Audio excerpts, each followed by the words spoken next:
अस्सलाम वालेकुम फ्रेंड्स। आज हम बात करेंगे नोकिया कंपनी का अरूज ज़वाल पे। नोकिया क्या थी और क्या से फिर क्या हो गई।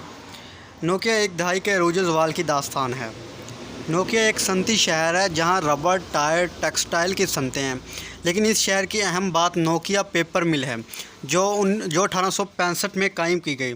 इस पेपर मिल ने ही अपने क़याम के लगभग 140 साल बाद इस कस्बे को पूरी दुनिया में मशहूर कर दिया। ये पेपर मिल वक्त की करवटों के साथ साथ नोकिया मोबाइल कंपनी में तब्दील हो गई। 1995 में नोकिया का रेवेन्यू $8 मिलियन था, जो 2007 में बढ़कर $75 मिलियन तक पहुंच गया। इस वक्त नोकिया की बड़ी हरीफ मोटोरोला कंपनी थी। सन 92 में मोबाइल की लॉन्चिंग के बाद मोबाइल की सबसे ज़्यादा फ़रोख्त का रिकॉर्ड मोटोरोला के पास था। यह सिलसिला सन 98 तक चला और फिर साल के सबसे ज़्यादा बिकने वाले मोबाइल का रिकॉर्ड नोकिया के सेट 6210 के हिस्से में आया।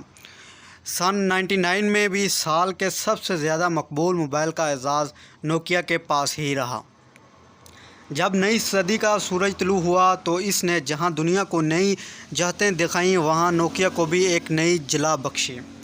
सन 2000 में नोकिया ने 3310 के नाम से नया मोबाइल लॉन्च किया, जिसने मोबाइल फ़ोन की तारीख को ही बदल के रख दिया। इस ज़माने में नोकिया कंपनी आए रोज़ नई बुलंदियों को छू रही थी। नोकिया कंपनी के साथ कस्बे और मुल्क के रेवेन्यू में भी इजाफ़ा हुआ और इसके लोगों की ज़िंदगी में भी खुशहाली आई। नई सदी नोकिया और फ़नलैंड के लिए खुशखबरी ला रही थी। नई सदी की पहली दहाई के नस्ल में नोकिया ने एक और नया मॉडल 1100 के नाम से पेश किया। इस सेट ने मार्केट के तमाम रिकॉर्ड तोड़ डाले।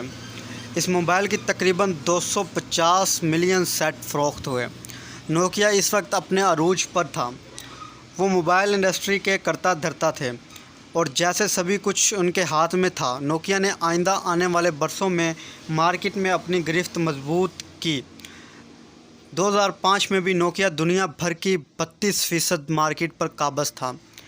2006 में 34%, 7 में 37% और 8 में यह तारीख की बुलंद तरीन सतह यानी 38% तक पहुंच गया। 2007 तक मोबाइल सनत का बड़ा हिस्सा नोकिया के हाथ में था। दुनिया भर में नोकिया का चर्चा था। लोग नोकिया के मोबाइल्स को गारंटी और मजबूती का मेयार मानते थे। यह वो ज़माना था जब दुनिया के दूसरे कोने में बैठा एक शख्स कुछ नए ख्वाब देख रहा था। स्टीव जॉब्स नामी इस शख्स ने आईफोन के नाम से नया मोबाइल पेश किया, जिसके इस साल 23 लाख सेट बिके। नोकिया के लिए ये कोई बड़ी बात नहीं थी। आइंदा साल यानी 2008 में एक और सिस्टम मुतारफ़ करवाया गया, जिसे एंड्रॉयड कहा गया। मुख्तलिफ़ कंपनियों ने इसे ख़रीदा, जिनमें सैमसंग सबसे आगे थी।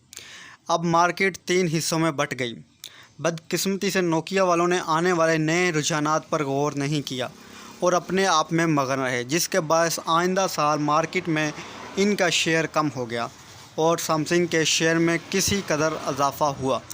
ताहम यह इजाफ़ा इतना बड़ा न था कि नोकिया को इनके ख्वाब गफलत से जगा सकता। आइंदा बरसों में एप्पल मज़ीद उभरा, जबकि सैमसंग भी अपनी मार्केट फैलाता ही चला गया। यूँ नोकिया वालों का शेयर नीचे गिरने लगा। मज़ीद 2 बरस अगरचा नोकिया ही ऊपर रहा, लेकिन मार्केट पर अपने कब्ज़े का मार्जिन बतदरीज कम होता गया। बिलाखिर 2012 में जाकर नोकिया की 12 साला बादशाहत ज़मीन बोस हो गई और सैमसंग ने मार्केट का 22% शेयर संभाल लिया।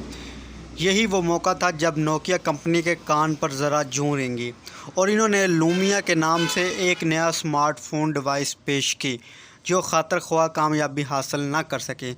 2013 में इनका शेयर मज़ीद कम हो गया और 2014 में अपनी साख बचाने के लिए इन्हें माइक्रोसॉफ्ट से इल्हाक करना पड़ा। बिलाखिर 2016 का वो तारीख़ी दिन भी आ गया जब नोकिया को माइक्रोसॉफ्ट में ज़म होना पड़ा।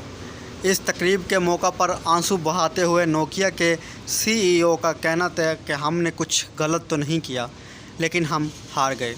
नोकिया एक काबिल एहतराम कंपनी है। इन्होंने अपने बिज़नेस में कुछ गलत नहीं किया, लेकिन दुनिया बहुत जल्द बदल गई। इनके हरीफ ज़्यादा ताकतवर थे। शायद स्टीफन एलोप साहब दुरुस्त कहते हैं कि इन्होंने कुछ गलत नहीं किया, लेकिन बकौल शख्स से आपके गुज़श्ता कल का फ़ायदा बरतरी आइंदा कल के रुझानात से बदल जाएगा। आपको कुछ गलत करने की ज़रूरत नहीं। जब तक आपके मद्दे मुकाबल दुरुस्त लहर को पकड़कर दुरुस्त रास्ते पर हैं, आप नाकाम होते रहेंगे और हारते रहेंगे। नोकिया की 13 साल की कहानी आप अपने आप में बहुत बड़ी तारीख़ है।